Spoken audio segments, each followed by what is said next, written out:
Pandian store இனி எபிசோடில் ராஜு எல்லா வேலையும் முடிச்சுட்டு கோமதிட்ட கேட்குறாங்க. அத்தை வேறு எதுவும் வேலை இருக்கா அத்தை அப்படின்னு கேட்குறாங்க. அது கோமதி சொல்கிறாங்க, இல்லைம்மா நீ மணியாச்சு பாரு காலேஜ் கிளம்பு நான் பார்த்துக்கிறேன்னு சொல்கிறாங்க. இல்லை அத்தை வேறு எதனா வேலை இருந்தால் சொல்லுங்கள் அத்தை, மணி இன்னும் ஆகலை, இன்னும் கொஞ்சம் நேரம் இருக்குது நான் முடிச்சுட்டு போகிறேன் அத்தைன்னு சொல்கிறாங்க. அப்படியே ராஜு சரிம்மா இந்த மல்லி மிளகெல்லாம் எடுத்துகிட்டு போய் மொட்டை மேலே காய வைப்போ. சரிங்க அத்தை அப்படின்னு சொல்லிட்டு ராஜு திரும்புகிறாங்க. அப்போ தான் பாண்டி நேராக உள்ளே வராரு கிச்சனுக்கு. ஸோ அதை பார்த்த உடனே ராஜு அதை நான் கிளம்பத்த அப்படின்னு சொல்லிட்டு வேக வேகமாக ஓடுறாங்க.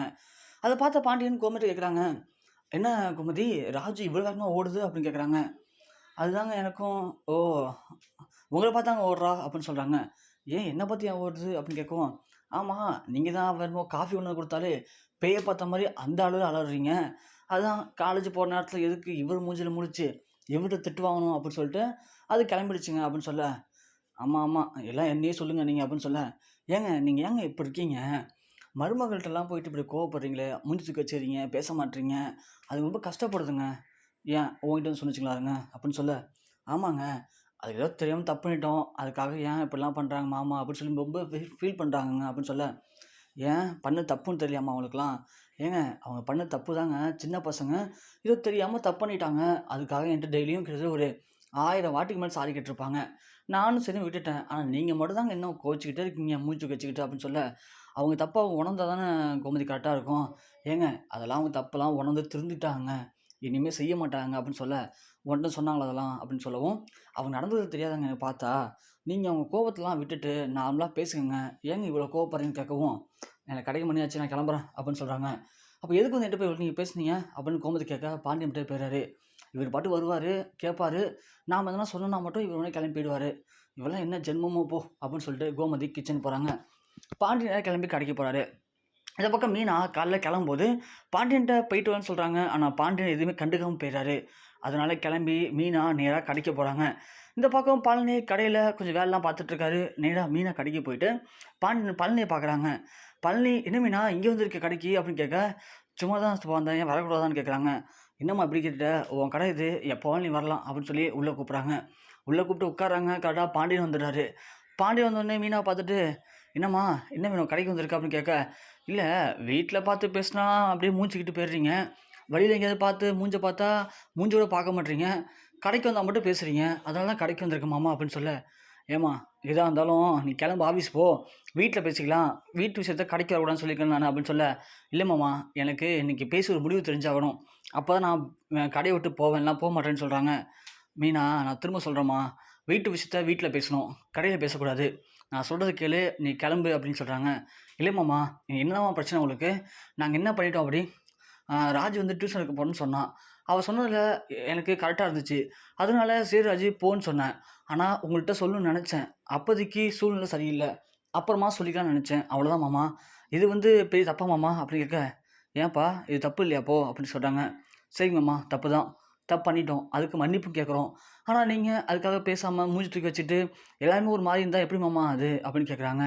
ஏம்மா நான் வந்து ஆசைப்பட்டு தான் செந்தில் கல்யாணம் பண்ணிக்கிட்டேன், அப்படி வீட்டை விட்டு ஓடி வந்து கல்யாணம் பண்ணிட்டனால எங்கள் வீட்டில் இருக்கிற எங்கள் அம்மா அப்பா இது வரைக்கும் யாரும் என்னை பேசவே இல்லை, நாங்கள் வீட்டை விட்டு ஓடி வந்துட்டப்போ நீங்கள் தான் எங்களை ஏற்றுக்கிட்டீங்க, அதுலேருந்து நான் இன்னி வரைக்கும் நீங்கள் தான் எனக்கு அம்மா அப்பாவாக பார்த்துட்ருக்கேன், அப்படி இருக்கும்போது இத்தனை நாள் வரைக்கும் நான் எங்கள் அம்மா அப்பாவை மிஸ் பண்ணதே கிடையாது, ஆனால் இந்த 2 நாளாக நீங்கள் பேசாமல் இருக்கும்போது எனக்கு அதெல்லாம் ஞாபகத்து வருதுமாம்மா, அந்தளவுக்கு நீங்கள் எங்களை எல்லாம் பார்த்துக்கிட்டீங்க, ஆனால் அப்படி இருக்கும்போது நாங்கள் தெரியாமல் ஒரு தப்பு பண்ணிட்டோம், அதுக்காக எங்கள்கிட்ட பேச முடியல மாமா அப்படின்னு கேட்கவும், பாண்டியனுக்கு அப்படியே செருப்பு அடிச்ச மாதிரி இருக்குது. ஐயோ நம்ம ரொம்ப அந்த பசங்களை காயப்படுத்திட்டோமோ அப்படின்னு சொல்லிட்டு உடனே அங்கே இருக்கிற அவருடைய சித்தப்பா சொல்கிறாங்க, ஏன் பாண்டியா அவங்க தான் அவ்வளோ தான் சொல்கிறாங்கல்ல, பேசுன்னு சொல்ல பாண்டியா மீனாகிட்ட அப்படின்னு சொல்கிறாங்க. இல்லை சித்தப்பா அது வந்து, ஆனால் பாண்டியா உனக்கு இவ்வளோ கோவம் ஆகாதுப்பா அப்படின்னு அவங்க சித்தப்பா சொல்கிறாரு. இல்லை சித்தப்பா எனக்கு இப்போ நான் அரசிக்கிட்டே வச்சுக்கங்களேன், அரசி தப்பு பண்ணிட்டானா பேசாமல் இருப்பேன், ஒரு 2 நாள் கழிச்சு கோவம் கொடுத்தேன்னா பேசிடுவேன், அது மாதிரி தான் எல்லாம் அப்படின்னு சொல்லவும், அப்போ பேச மாட்டேன் அப்படி தானே அப்படின்னு சித்தப்பா கேட்குறாரு. உடனே மீனா பார்த்தீங்கன்னா மாமா இன்னும் உங்களுக்கு கோவம் தெரியல பார்த்தீங்களான்னு சொல்ல. ஐயோ மீனா அப்போல்லாம் இல்லைம்மா, உன்னை பற்றி எனக்கு தெரியுமா, நீ போம்மா நான் இனிமேல் உன்கிட்ட பேசுவேன், எப்போதும் போல் முன்னாடி எப்படி பேசணும் அப்படியே நான் பேசுவேன் புரிதா, நீ வேலைக்கு போன்னு சொல்கிறாங்க. இல்லைம்மாம்மா எனக்கு வேலைக்கு போகவும் பிடிக்கல, வேலையை முடிச்சுட்டு வீட்டுக்கு வரவும் பிடிக்கல, வீட்டில் இருக்கவே பிடிக்கலம்மா, நீங்கள்லாம் ஆளுக்கு ஆள் மூச்சு வச்சுக்கிறீங்க, அதை பார்க்கும்போது எனக்கு ரொம்ப கஷ்டமாக இருக்குமான்னு சொல்கிறாங்க. மீனா நான் தான் சொல்கிறேன்லப்பா இனிமேல் அப்படிலாம் இருக்காது, நாம் பழைய மாதிரி எப்போதுமே பேசலாம், நீ கிளம்பி வேலைக்கு போப்பா அப்படின்னு சொல்கிறாங்க. சரின்னு சொல்லிட்டு மீனா அங்கேருந்து ஏஞ்சி வெளில வராங்க. கரெக்டாக செந்தில் வராரு. செந்தில் மீனா பார்த்து எதுவும் பேசாமே இல்லை. பேசாமலே உள்ளே போகிறாங்க. அதை பார்த்த பாண்டியன் செந்திலை பிடிச்சி திட்டுறாரு. ஏன்டா பொண்டாட்டி போகிறா, நீ பாட்டுக்கு வணக்கேனான்னு வந்துட்டுருக்க, எங்கே வந்தா எதுக்கு வந்தா என்னன்னு கேட்க மாட்டியா? அவள் எங்கே போகிறானோ தெரியுமா? ஆஃபீஸ் தானே போகிறா, ஆஃபீஸ் போகிறான்னு விட்டுட்டு வர வேண்டியதானே நீனு? இல்லை கடையில் வேலை இருக்குது. என்ன வேலை கடையில் உனக்கு இப்போது? என்ன வேலை இருக்குது? நீ எப்படியே கடவுளை மட்டும் தான் பார்ப்ப, மற்றெல்லாம் பார்க்க மாட்டேன். நீ வேலை பார்க்கலச்சுன்னா தெரியுமே. போடா, ஏன்டா அப்படி இருக்க? இதை வேறு கல்யாணம் பண்ணியிருக்கான் இவன். போய் அந்த புள்ளை போய் விட்டுட்டு வா ஆஃபீஸில் அப்படின்னு சொல்லி அனுப்பிச்சுடுறாரு பாண்டியன். கரெக்டாக செந்திலும் வெளில போயிட்டு பார்க்குறாரு, மீனாவை காணும். கொஞ்சம் தூரம் போய் பார்த்தா மீனா போயிட்டுருக்காங்க. மீனா போயிட்டு கூப்பிட்றாரு பைக்கில் இருக்கணும் ஆஃபீஸ் விட்டுறான்னு சொல்லிட்டு. தேவையில்லை அப்படின்றாங்க மீனா. ஏப்பா நான் அப்படியே விட்டுலாம் தான் நினச்சேன், ஆனால் அப்பா சொல்லிட்டாரு, அதுக்காக தான் வந்திருக்கேன். ஒழுங்காக வரல ஏறினா கொண்டு வந்தோன்னா ஆஃபீஸை விட்டுருவேன்னு சொல்லி செந்தில் சொல்கிறாரு. உடனே மீனா கொந்தளிக்கிறாங்க. இப்போ கூட உங்கள் அப்பா சொன்னார் தான் வந்திருக்கீங்க, அப்போ உங்களுக்காக தோணலை அப்படின்னு சொல்ல செந்திலுக்கு இன்னும் கோபம் தான் அதிகமாகுது.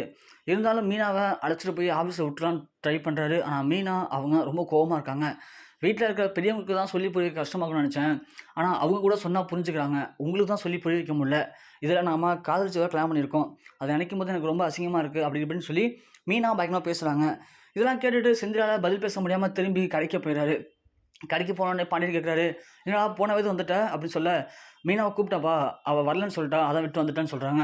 பாண்டியன் பிடிச்சி செந்தில கத்துறாரு, என்னடா இப்படி பொறுப்பே இல்லாமல் இருக்க, உனக்கு எதிராக கல்யாணம், ஸோ பொன்னாடிகிட்ட பேசாமல் இருக்கிறதெல்லாம் ஒரு பொழப்பா, அதனால நிம்மதியாக இருக்க முடியுதா அப்படின்னு சொல்லிட்டு கண்டபடி திட்டிட்டு அவங்க சித்தப்பா போட்டு டீ அடிக்க கிளம்பிடாரு பாண்டியன். அதை பார்த்துட்டு பழனி கேட்குறாரு, என்னடா செந்தில், அந்த புள்ள நல்ல புள்ளடா, இங்கே வந்து அப்பாட்ட அவ்வளோ தூரம் பேசினான், அவங்க அப்பா அம்மாவை மிஸ் பண்ணல, நான் உங்களால தான் அப்பா அம்மா அடிச்சிட்ருக்கேன் அப்படின்னு சொன்னான். அதுக்கப்புறம் மாமாவே மனசு இறங்கி பேச ஆரம்பிச்சிட்டாரு. உனக்கேண்டா இவ்வளோ கோவம்? அந்த பொண்ணு வீட்டில் இருக்கிற மற்றவங்க பேசினாலே அவ்வளோ ஃபீல் பண்ணுறா, நீலாம் பேசலன்னா அந்த பாவம்டா அந்த பொண்ணு துடிச்சு போயிடுவாடா செந்தில் அப்படின்னு சொல்ல, உடனே செந்தில் சொல்கிறாரு, ஏமாம்மா இவருக்கு ஒன்று பிடிக்கலன்னா நமக்கு பிடிக்கக்கூடாது, இவர் கோவமாக இருந்தால் நம்ம கோவமாக இருக்கணும், இவர் பேசாமல் இருந்தால் நம்ம பேசாமல் இருக்கணும், ஆனால் இவருக்கு கோவம் சரியாக இவர் பேச ஆரம்பிச்சிட்டாங்கன்னா நம்ம உடனே பேசிடணுமா அப்படின்னு கேட்க, உடனே பழனி சொல்கிறாரு, டேய் செந்தில், உங்கள் அப்பா கோவமாக இருக்கேன், நான் கோவமாக இருக்கேன், நீங்கள் கோவமாக இருக்கேன் யார்ட்ட சொன்னாராடா? இல்லை நான் பேசலை நீ யாரும் பேசலான்னு சொன்னாரா? ஏண்டா அவர் கோவமாக இருந்தார், அவர் பேசாமல் இருந்தார், இப்போ அவர் பேசுகிறாரு, நீங்கள் ஏன்டா அதுக்கு கோவமாக இருக்கீங்க பேசாமல் இருக்கீங்க? உங்களை வந்து அவர் சொல்லவே இல்லையாடா? நீங்கள் எல்லா தப்பையும் பண்ணிவிட்டீங்கடா, திடீர்னு பழி தூக்கி அவர் மேலே போடுறீங்க. இது அவருக்கு தெரிஞ்சால் அவ்வளோதான்டா இப்போ செந்தில் ரொம்ப கொந்தளிச்சிருவார். அந்த புள்ள நல்ல புள்ளடா, நம்ம குடும்பம் ஒத்துமையாக இருக்கணும்னு சொல்லி அவ்வளோ தூரத்துக்கு வந்து பேசிட்டு போதும் எனக்கிட்ட வந்து, அதனால் அந்த புள்ள மூலம் நீ கோபப்படாத செந்தில், அந்த புள்ளிட்ட பேசுகிறது தான் உனக்கு நல்லது அப்படின்னு இங்கே பழனி சொல்கிறாரு. இன்னொரு பக்கம் எடுத்துட்டா சரவணன் இப்போ பணத்துக்கு என்ன பண்ண தெரியாமல் முடிச்சுட்டு இருக்காரு. ஸோ ஒரு பக்கம் மயில் செந்தில் மாமாவுக்கு பணம் கிடைக்கல அப்படின்னா சரவண மாமாவுக்கு கடைசி கட்டம் திரும்ப வந்து நம்ம நகை எதுவும் கேட்டுருவாரோ, நம்ம நகையை கொடுத்தோம் அப்படின்னா அது கவலை நகைன்னு தெரிஞ்சிருமோ, இதனால நம்ம குடும்பத்தில் திரும்ப பிரச்சனை வந்துடுமோ அப்படின்னு தங்கமயில் இங்கே பயந்து போய் கிடக்குறாங்க. சரவணனுக்கு பணத்தை ரெடி பண்ணவே முடியல. இறுதி கட்டமாக சரவணன் தங்கமயில்கிட்டே நகையை கேட்கலாமா அப்படின்ற முடிவுக்கு வந்து சங்கமட்டு வந்து கேட்குறாரு, தங்கமயில் நம்ம வேணா உன் நகையில் ஒரு நகையை கொடுக்குறியா, நான் போய் அடகு வச்சுட்டு அந்த பணத்தை ரெடி பண்ணி கொடுத்துட்டு நம்ம அப்புறம் வாங்கிக்கலாமா அப்படின்னு தங்கமயில்கிட்ட கேட்க, தங்கமயிலால் பேச முடியாமல் அதிர்ச்சியாகி அப்படியே உடஞ்சி போய் நிற்கிறாங்க. ஐயோ நம்ம விட்ட வாயினால இப்போது பாரு, சரவண மாமா வந்து நம்மள்ட்ட நகையை கேட்குறாரு, இப்போ நகையை கொடுத்தோம்னா நம்ம மாட்டிப்போம், கொடுக்கலன்னா நமக்கும் சரவண மாமாவுக்கும் சண்டை வந்துடும், இப்போ என்ன பண்ணுறது தெரியாமல் அவங்க அம்மாவுக்கு உடனே கால் பண்ணுறாங்க. கால் பண்ண உடனே பாக்கி கேட்குறாங்க, சொல்லு தங்கமயில் இந்த நேரத்தில் கால் பண்ணியிருக்க அப்படின்னு கேட்டோடனே, இந்த மாதிரி சரவண மாமா நகையை கேட்குறாங்க மாமா, அடகு வச்சுட்டு பணத்தை கொண்டு போய் தம்பிட்டு கொடுக்க போகிறாங்களா அப்படின்னு கேட்க, ஏண்டி நான் தான் அன்றைக்கே சொன்னால அந்த வேலைலாம் வச்சுக்கலான்னு சொல்லிட்டு, அதாம்மா தெரியாமல் உன்கிட்ட கேட்காம டக்குன்னு நான் அவசரப்பட்டு வாயை விட்டுட்டேன், இப்போ சரவணா மாமா வந்து நகையை கேட்குறாரு, என்னம்மா பண்ணுறது அப்படின்னு சொல்ல, ஏண்டி உன்கிட்ட எத்தனை வாட்டி சொன்னாலும் திருந்தவே மாட்டேன் நீ பண்ணுற முட்டாள் தந்தாலும் பாரு இப்போ இந்த பிரச்சனை எவ்வளோ பார்த்து நிற்குதுன்னு சொல்லிட்டு ஏதாவது சொல்லி சமாளிச்சிரு, இல்லைனா தரேன்னு சொல்லி சமாளி பார்த்துப்போம் அப்படின்னு சொல்லி இங்கே பாக்கியம் சொல்கிறாங்க.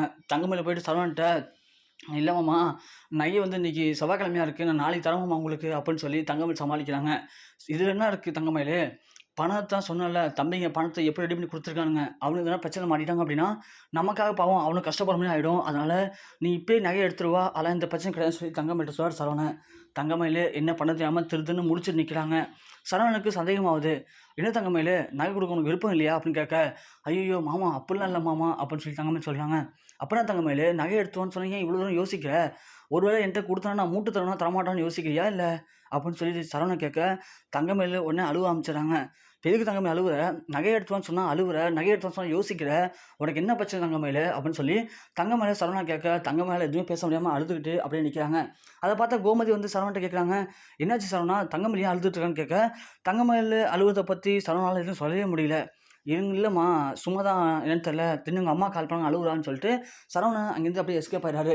கோமதி ஒன்று தங்கமேட்ட கேட்குறாங்க, ஏன் தங்கமே அழுதுட்டு இருக்க, என்னாச்சுமான்னு கேட்க, தங்கமேல இவங்கள்ட்டையும் பதில் பேச முடியாமல் என்ன பண்ண தெரியாமல் திருன்னு அப்படியே முடிச்சுக்கிட்டே நிற்கிறாங்க.